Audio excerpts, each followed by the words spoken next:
Hello दोस्तों, मैं लोकेश दहिया आप सभी का स्वागत करता हूं दहिया सॉल्यूशन यूट्यूब चैनल पर। यूपी पुलिस 2024 के लिए जीके जीएस के इंपॉर्टेंट क्वेश्चन रहेगा। सेट नंबर 13 है। 12 सेट हम पहले कर चुके हैं। आप देखना चाहते हैं तो चैनल पर जाकर वीडियो सेक्शन में देख सकते हैं।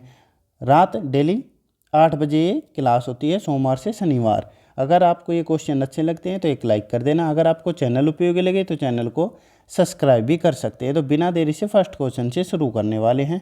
तो फर्स्ट क्वेश्चन ये है, जलवायु परिवर्तन पर पेरिस समझौता कब लागू हुआ था? यानी पेरिस समझौता था जो जलवायु परिवर्तन का, वो कब लागू हुआ था? अगर ये पूछा जाए स्वीकार कब किया गया था तो कौन से सन में स्वीकार किया गया था? तो ये ऑप्शन दे रखे हैं 12 दिसंबर 2016, 4 नवंबर 2016, 27 जनवरी 2017, 22 अप्रैल 2016। तो कब लागू हुआ था, कौन सा ऑप्शन सही रहेगा? यानी स्वीकार कब किया गया था तो 2015 में। और कितने दलों के द्वारा? तो 196 दलों के द्वारा ये स्वीकार किया गया था। और कौन सा वो था, यानी जो समझौता था वो COP 21 के तहत हुआ था। COP 21 के तहत हुआ था। और ये पूछा जाए कब लागू हुआ था तो ऑप्शन 2 सही रहेगा। 4 नवंबर 2016 को ये लागू हुआ था, पेरिस समझौता जो जलवायु परिवर्तन पर है। आगे बढ़ते हैं अगले क्वेश्चन पर। अब अगला क्वेश्चन दे रखा है, निम्नलिखित में कौन सा मंदिर उत्तराखंड में स्थित है? यानी उत्तराखंड राज्य से संबंध कौन से मंदिर का है? गोमतेश्वर, रणकपुर, कामाख्या या नीलकंठ महादेव मंदिर। तो कौन सा सही रहने वाला है इसका ऑप्शन? यानी गोमतेश्वर मंदिर पूछा जाए ये कहाँ पे स्थित है तो ये कर्नाटक राज्य में है। किस राज्य में है? कर्नाटक। रणकपुर जो जैन मंदिर है वो कहाँ पे है तो ये राजस्थान में है। कामाख्या पूछा जाए, कामाख्या का मंदिर कहाँ पे है तो ये कामाख्या माता मंदिर कहाँ पे है तो ये असम राज्य में है। बच गया कौन सा? तो नीलकंठ महादेव मंदिर, ये कहाँ पे है तो ये उत्तराखंड राज्य में। आगे चलते हैं अगले क्वेश्चन पर। अब अगला क्वेश्चन दे रखा है, एक प्रसिद्ध उपन्यास गोदान डैश के द्वारा लिखा गया था। यानी जो गोदान उपन्यास था वो किसके द्वारा लिखा गया था? तो सूर्यकांत त्रिपाठी या हरिवंश राय बच्चन या जयशंकर प्रसाद या मुंशी प्रेमचंद। तो कौन सा सही रहेगा? अगर आपसे पूछा जाए कौन सा सही रहेगा तो ऑप्शन 4 सही रहेगा। मुंशी प्रेमचंद के द्वारा ये लिखा गया था गोदान। अगर इनका एक पूछा जाता है जो अधूरा यानी अधूरी रचना या अधूरा उपन्यास था वो कौन सा था तो मंगलसूत्र, जिसे ये पूरा नहीं कर पाए। कौन सा?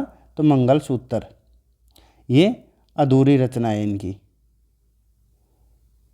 और पूछे जाए मुंशी प्रेमचंद का गोदान हो गया, और कर्मभूमि होगा, रंगभूमि, सेवा सदन। जैसे अब इनके सूर्यकांत त्रिपाठी निराला जी की कौन सी उपन्यास या रचना है, इनके बारे में भी पूछा जाता है। तो कौन सी रहेगी? एक तो पूछा जाता है इंपॉर्टेंट रहेगा अनामिका। अनामिका किसकी रचना है तो निराला जी की है। और कौन सी? अलका होगी इनकी। अप्सरा, निरूपमा, अप्सरा और निरूपमा, ये सभी किनकी है तो सूर्यकांत त्रिपाठी निराला जी की। हरिवंश राय बच्चन के बारे में पूछा जाए कौन कौन सी है? तेरा हार, मधुबाला और मधुशाला, मधुशाला और मधुबाला इनकी रचना है। एकांत संगीत भी इनकी है। ये सभी किनकी रचना है तो हरिवंश राय बच्चन की है। आगे बढ़ते हैं अब अगले क्वेश्चन पर। अगला क्वेश्चन दे रखा है, 2 ओलंपिक पदक जीतने वाली पहली भारतीय महिला कौन बनी है? यानी पहली भारतीय महिला पूछ रही है, दो ओलंपिक पदक जीतने वाली। मैरी कॉम, कर्णम मल्लेश्वरी, PV सिंधु या साइना नेहवाल। तो कौन बनी है 2 ओलंपिक पदक जीतने वाली? तो ऑप्शन 3 सही रहेगा, PV सिंधु बनी है। और कर्णम मल्लेश्वरी ये पहली ओलंपिक पदक जीतने वाली यानी एकमात्र पहली महिला है जो ओलंपिक पदक जीता है इन्होंने सबसे पहले। तो ये प्रथम है। और 2 पदक जीतने वाली ये PV सिंधु है। तो कब कब के जीता था तो 2016 में जो रियो में हुए थे, रियो ब्राज़ील में हुए थे, उसमें जीता था इन्होंने रजत पदक।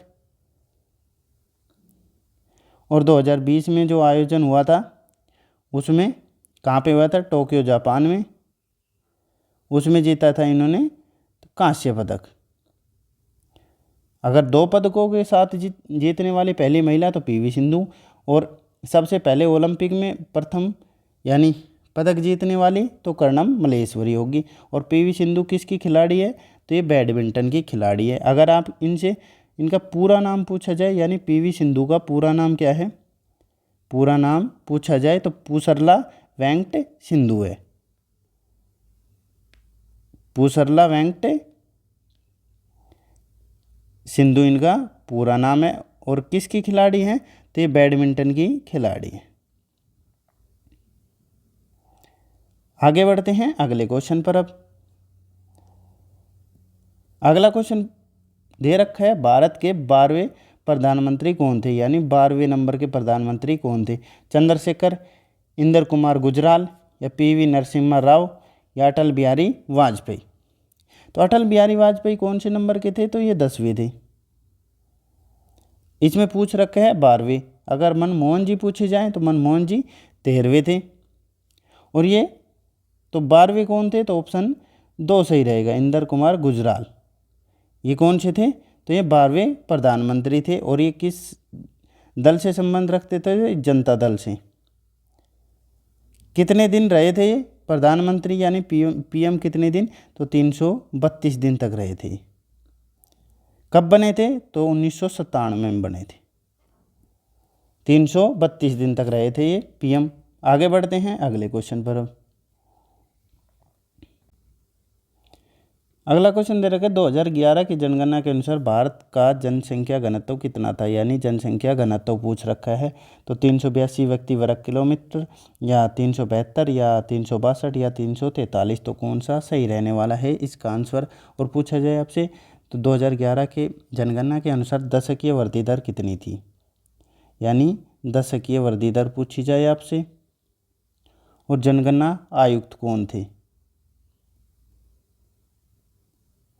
और पुरुषों की जो प्रतिशत जनसंख्या कितनी थी? अगर पुरुष पूछे जाए और महिला पूछी जाए आपसे। और साक्षरता दर पूछी जाए, साक्षरता दर कितनी थी? तो दशकीय वृद्धि दर कितनी थी? तो 17.7%। जनगणना आयुक्त कौन थे? तो सी चंद्रमौली थे। चंद्रमौली थे। पुरुषों की प्रतिशत पूछा जाए तो 51.54%। और महिला का पूछा जाए तो 48.46 महिला, यानी 2 कम। ऐसे करेंगे 48 उसके बाद 2 कम कर दिया तो 46। साक्षरता दर यानी पढ़े लिखे नॉर्मल थे यानी 75% के लगभग थे तो ये कम कर दिया गया यानी 74.04। ऐसे याद करेंगे। और जनसंख्या वृद्धि दर में नकारात्मक वृद्धि किस में हुई थी? किस राज्य में हुई थी? यानी 2011 की जनगणना के अनुसार नकारात्मक वृद्धि किस में हुई थी? किस राज्य में हुई थी? तो ये नागालैंड में हुई थी, नागालैंड राज्य में। तो इसका आंसर क्या रहेगा? तो ऑप्शन ए सही रहेगा, 382 व्यक्ति प्रति वर्ग किलोमीटर। आगे बढ़ते हैं अगले क्वेश्चन पर। अब अगला क्वेश्चन दे रखा है, किस वर्ष में खेल वाटर पोलो को पहली बार विश्व ओलंपिक में शामिल किया गया था? यानी जो विश्व ओलंपिक था उसमें कब शामिल किया गया था वाटर पोलो को? 1936, 1996, 1984 या 1900 के ओलंपिक में किया गया था? तो कौन से में किया गया था? और वाटर पोलो की शुरुआत पूछी जाए आपसे, शुरुआत कब हुई थी? अगर शुरुआत पूछी जाए तो कब हुई थी? तो 19वीं सदी में हुई थी, यानी 19वीं शताब्दी यानी सदी में हुई थी। और किस देश में हुई थी? अगर देश पूछा जाए तो स्कॉटलैंड में हुई थी। कहाँ पे हुई थी?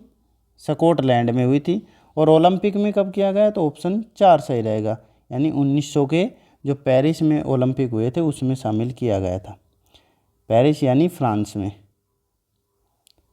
फ्रांस ओलंपिक में। और कौन से थे? तो ग्रीष्मकालीन ओलंपिक थे। कौन से? ग्रीष्मकालीन ओलंपिक थे। आगे बढ़ते हैं, आशा करता हूँ आपको समझ आया होगा। आगे बढ़ते हैं अगले क्वेश्चन पर। अगला क्वेश्चन दे रखे, दमन और दीव की सीमा रेखा किस भारतीय राज्य से मिलती है, यानी केरल, गुजरात, गोवा या कर्नाटक से।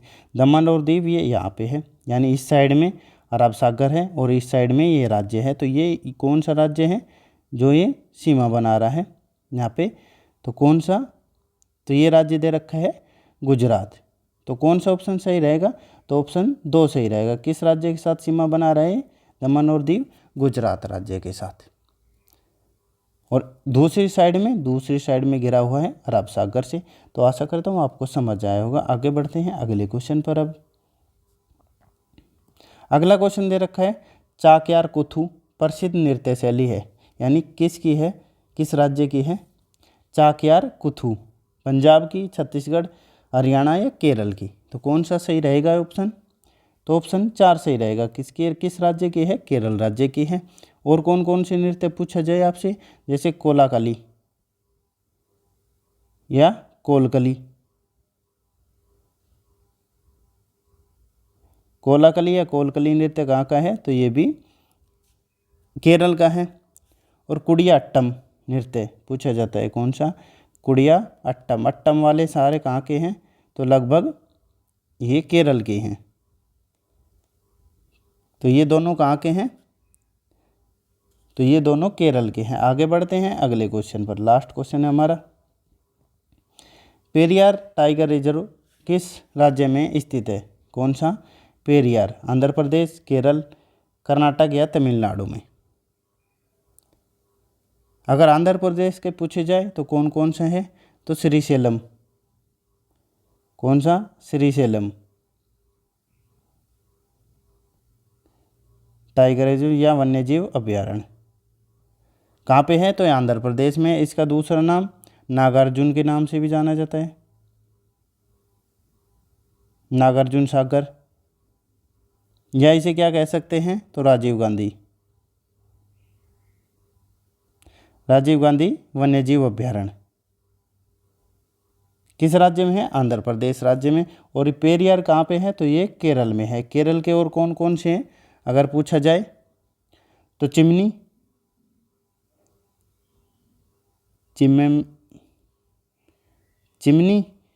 वन्यजीव अभ्यारण्य किस में है, तो ये भी केरल में है। कुमरकम पक्षी अभ्यारण्य भी कहाँ पे है, तो ये भी केरल में है। कुमरकम नाम ही अजीब से हैं। कुमरकम पक्षी अभ्यारण्य कहाँ का है, तो ये भी केरल राज्य में है। आरलम कहाँ में है, तो ये भी केरल में है। आरलम वन्यजीव अभ्यारण्य किस राज्य में है, तो ये सभी केरल में है। आशा करता हूँ आपको समझ आया होगा। ये था हमारा टेस्ट। अगर कैसा लगा, अगर अच्छा लगा हो तो एक लाइक करना। अगर आपको चैनल उपयोगी लगे तो चैनल को सब्सक्राइब भी कर सकते हैं। आपका दिन शुभ हो। धन्यवाद।